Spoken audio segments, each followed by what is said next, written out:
सकट महाराज की जय। चलिए सुनाते हैं हम सकट महाराज की कहानी। एक साहूकार और एक साहूकारनी थी। वह धर्म पुण्य को नहीं मानते थे। इसके कारण उसके कोई बच्चा नहीं था। एक दिन साहूकारनी पड़ोसन के घर गई। उस दिन सकट चौथ था। वहाँ पड़ोसन सकट चौथ की पूजा करके कथा सुन रही थी। साहूकारनी गई, पड़ोसन से पूछा, तुम क्या कर रही हो? तब पड़ोसन बोली, आज सकट चौथ का व्रत है, इसलिए कहानी सुन रही हूँ। तब साहूकारनी बोली, चौथ का व्रत करने से क्या होता है? तब पड़ोसन बोली, इस व्रत को करने से अन्न धन पुत्र सुहाग पुत्रवती सभी सभी का आशीर्वाद मिलता है। तब साहूकारनी ने कहा, यद मेरा गर्व हो रहा हो और मैं तब साहूकारनी बोली, यदि मेरा गर्व रह जाए तो मैं सवा शेर का तिलकुट करूंगी और चौथ का व्रत करूंगी। श्री गणेश भगवान की कृपा से साहूकारनी का गर्व रह गया और वह बोली कि मेरा लड़का हो जाए तो मैं ढाई शेर तिलकुट करूंगी।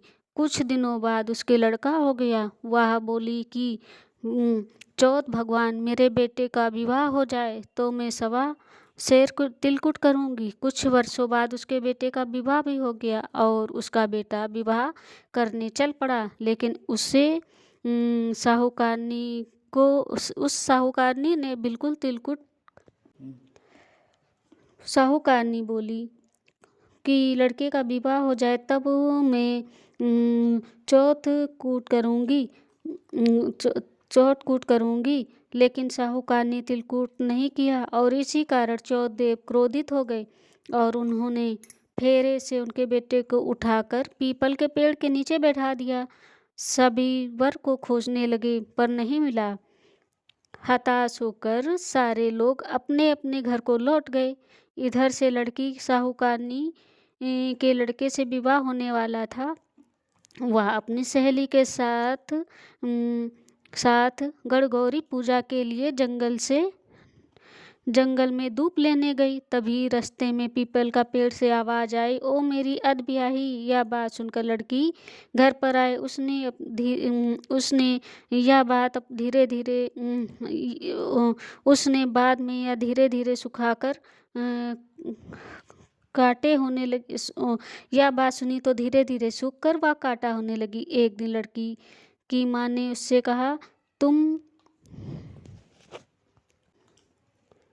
लड़की की माँ ने कहा, मैं तुम्हें अच्छा खिलाती हूँ, अच्छा पहनाती हूँ, फिर भी तुम सूखती जा रही हो, ऐसी क्या बात है? तब लड़की ने अपनी माँ से बोला, जब मैं दूब लेने जंगल में जाती हूँ तो पीपल के पेड़ से एक आदमी बोलता है कि वो मेरी अधब्याही, उसने मेहंदी लगा रखी है और सेहरा भी बांध रखा है। तब उसकी माँ ने पीपल के पेड़ के पास जाकर देखा और तो यह तो उसका जमाई है। तब उसकी माँ ने जमाई से कहा, यहाँ क्यों बैठे हो बेटे?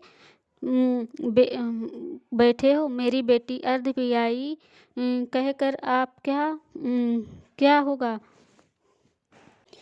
मेरी बेटी को अर्धवियाही कर दिया, अब क्या होगा? साहूकारनी का बेटा बोला, मेरी माँ ने चौथ का तिलकुट बोला था लेकिन नहीं किया, इसीलिए चौथ माता नाराज होकर यहाँ पर मुझे बैठा दिया है। यह सुनकर लड़की की माँ साहूकार के पास गई और उससे पूछा, तुमने सकट चौथ का कुछ बोला था क्या? साहूकारनी बोली, तिलकुट बोले थे। उसके बाद साहूकारनी बोली, बेटा घर जाओगे तो 2.5 मन का तिलकुट करूंगी। इससे गणेश भगवान प्रसन्न हो गए और उसके बेटे को फेरे में ले आकर बैठा दिया। बेटे का विवाह धूमधाम से हो गया। जब साहूकारनी ने बेटे और बहू पर घर आए तब साहूकारनी ने 2.5 मन कुंतल किया और बोली,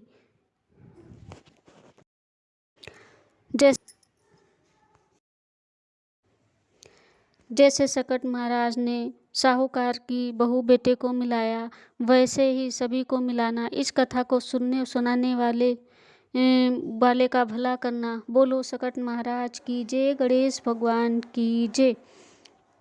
राधे राधे फ्रेंड्स। अगर आपको कहानी अच्छी लगी हो तो कमेंट में ज़रूर बताना। और इस कहानी का जो वीडियो बनाते बनाते बहुत से लोग आए हुए थे और बार बार उठना भी पड़ रहा था। बहुत से लोग आ गए थे घर पे, कुछ गेस्ट, और कुछ गलत हो गया हो तो उसके लिए क्षमा करना। और वीडियो को लाइक सब्सक्राइब करना। सकट महाराज जैसे सबकी सुनते हैं वैसे हमेशा सबकी मदद करते हैं। जय सकट महाराज की जय, सकट माता की जय, गणेश भगवान की जय, सभी देवी देवताओं की जय।